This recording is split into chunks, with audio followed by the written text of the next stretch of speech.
വിവാദ ഫേസ്ബുക്ക് പോസ്റ്റിൽ നടൻ വിനായകനെ ചോദ്യം ചെയ്ത ശേഷം കൊച്ചി സൈബർ പോലീസ് വിട്ടയച്ചു. വിനായകനെതിരെ കേസെടുക്കാനുള്ള വകുപ്പില്ലെന്ന് കണ്ടാണ് പോലീസ് വിട്ടയച്ചത്. താൻ ഫേസ്ബുക്കിൽ കവിത എഴുതിയതാണെന്നായിരുന്നു വിനായകന്റെ പ്രതികരണം.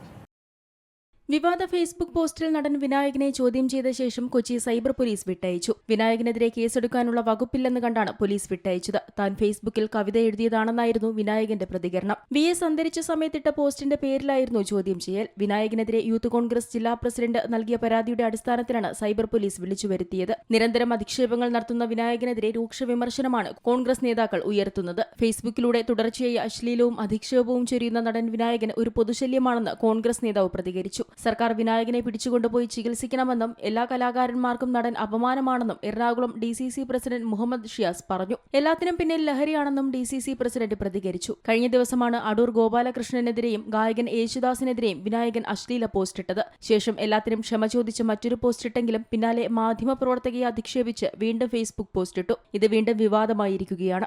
അതിനിടയിലാണ് മറ്റൊരു പോസ്റ്റിന്റെ പേരിൽ ഇന്ന് ചോദ്യം ചെയ്ത് വിട്ടയച്ചത്. News desk Zee Malayalam news. ഏറ്റവും പുതിയ വാർത്തകളും വിശേഷങ്ങളും വിരൽത്തുമ്പിലറിയാൻ സീ മലയാളം ന്യൂസ് എല്ലാ ഡിജിറ്റൽ പ്ലാറ്റ്ഫോമുകളിലും ലഭ്യം.